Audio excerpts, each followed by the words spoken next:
back to my channel where we're about that breaking cycles life. Um, Welcome to this Bible study. It was about to not happen, but you know what I said? Regardless of what's happening, let's get this video done, right? And even a minor, not technical, but a minor issue this morning, like my stand broke. I was like, no, but here I am. I found another one, and we are going to get part 2 done. Okay, so as you know, last week we looked at Genesis 27 verses 1 to 29, and that was part 1 because it was really long. And this week we're going to focus on part 2, which is verse 30, and it ends at verse 46. So let's read. It says, "Now it happened as soon as Isaac had finished blessing Jacob, and Jacob had scarcely gone out from the presence of Isaac his father, that Esau his brother came in front of his hunting, from his hunting. He also had made savory food and brought it to his father, and said to his father, Let my father arise and eat of his son's game, that your soul may be blessed. May it bless me. And his father Isaac said to him, Who are you? So he said, I am your son, your firstborn Esau. Then Isaac trembled exceedingly and said, Where is the one who hunted game and brought it to me? I ate all of it before you came, and I have blessed him, and indeed he shall be blessed. When Esau heard the words of his father, he cried with an exceedingly great and bitter cry, and said to his father, Bless me also, O my father. But he said, Your brother came with deceit and has taken away your blessing. And Esau said, Is he not rightly named Jacob? For he has supplanted me these 2 times. He took away my birthright, and now look, he has taken away my blessing. And he said, Have you not reserved a blessing for me?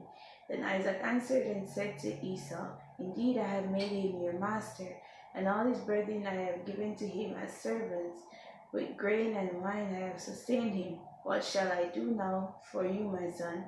And Esau said to his father, Have you only one blessing, my father? Bless me also, bless me, O my father. And Esau lifted up his voice and wept. And Isaac his father answered and said to him, Behold, your dwelling shall be of the fatness of the earth, and of the dew of the heaven from above.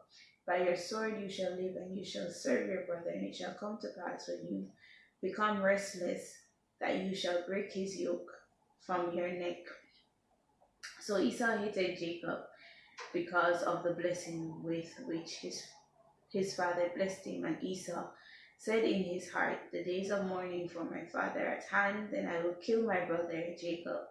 And the words of Esau, her older son, were told to Rebekah. So she sent and called Jacob, her younger son, and said to him, Surely your brother Esau comforts himself concerning you by intending to kill you. Now therefore, my son, obey my voice, arise, flee to my brother Laban in Haran, and stay with him a few days until your brother's fury turns away, until your brother's anger turns away from you, and he forgets what you have done to him. Then I will send and bring you from there.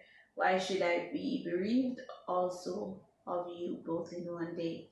And Rebekah said to Isaac, I am weary of my life because of the daughters of Heth.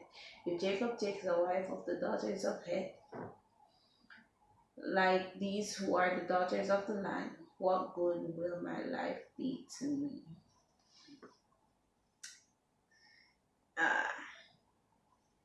Guys.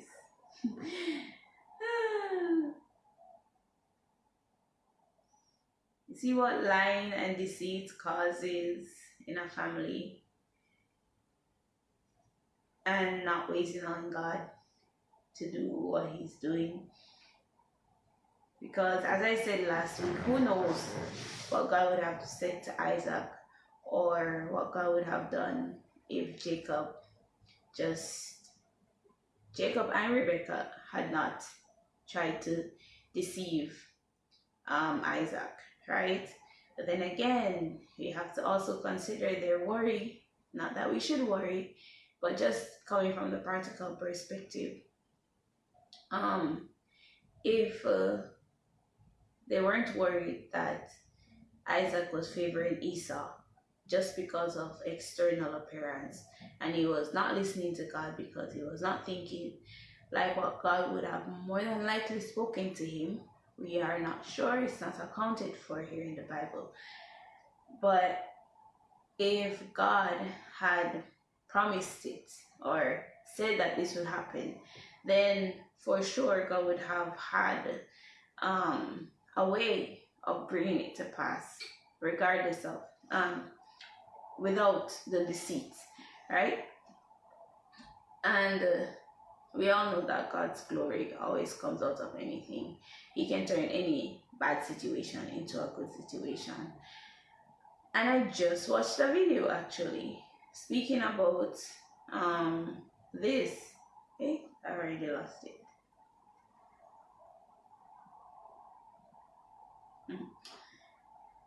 I lost the video. So yeah, my first lesson out of this is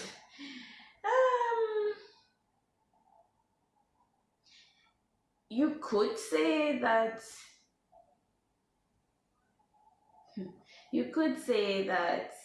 from the first go, if Esau was not succumbed to his appetite, or if Isaac as well was not succumbed to appetite, maybe, just maybe, the two types of deceit would not have happened, right? Because it was because Isaac went and told Esau to go and get food, get his favorite food, that it bought time for Jacob and Rebekah to orchestrate their plan, and cause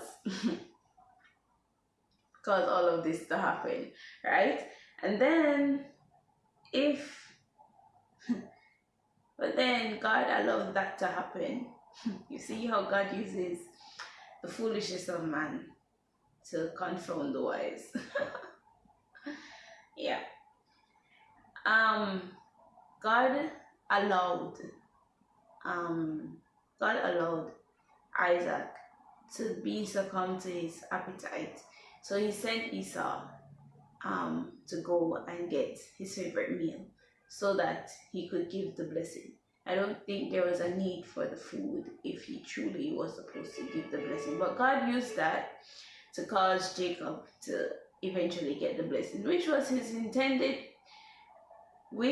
intention at first, was his intention all along. God wanted Jacob to get the blessing, but I don't think it was through this means, through these means that he wanted it to happen. But as I said, he uses the foolishness and the bad things that we do, and still it works out for his glory. Not that we should want to do bad things, but it just shows the human nature, right? When you just see, it's a normal thing that any parent would do right now. It's like, okay, I realize that my husband is favoring one of my child, but I know he's not truly fit for what he's about to grant him access to. I cannot say I want to do such things, but I'm just showing you like what Rebecca was thinking, right? And what Jacob was probably thinking. And it's human nature, right? And sometimes we're not thinking, but most times we're not thinking in regards to spiritual things. We're thinking in our carnal flesh, wanting to help God or fix the situation ourselves. And then we end up with this level of deception, right? And then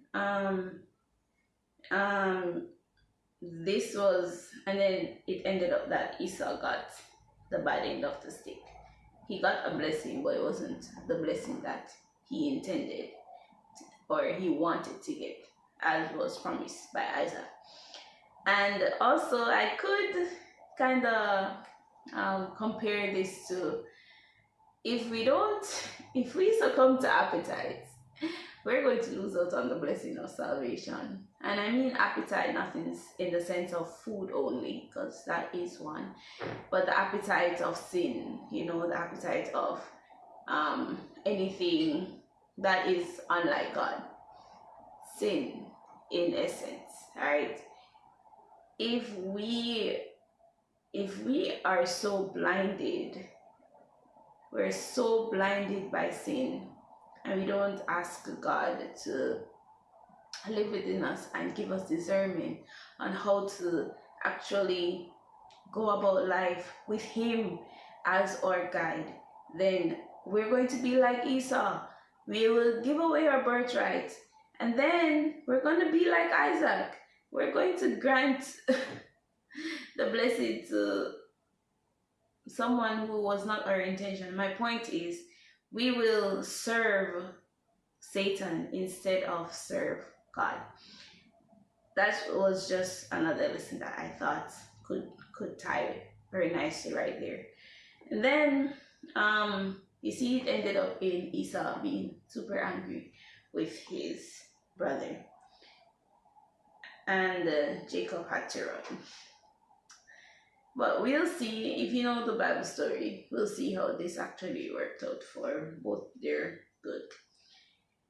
Sometimes when we're like super stubborn and we are not willing to listen to that still small voice that is speaking to us from the very beginning, our carnal nature will always drive us down a path until we meet that dead end, and all we can do is look up and be like, God help me. And it would be no one else but God, Jesus Christ, that can truly take us from where we are and save us from our sins. All right. This story is really, guys, let's not succumb to the appetite of this world. Yeah, please. I'm talking to myself too. It's the hardest thing to do, but nothing is impossible with God. And if nothing is impossible with God, that means He's able to sit on the throne of our hearts if we allow Him. And He is able to make sure that we, step by step, listen to Him. And in listening to Him, His voice becomes clearer to us. And once His voice becomes clearer, we'll draw closer to Him. And of course, His robe of righteousness will be placed on us, and we shall see Him face to face one day.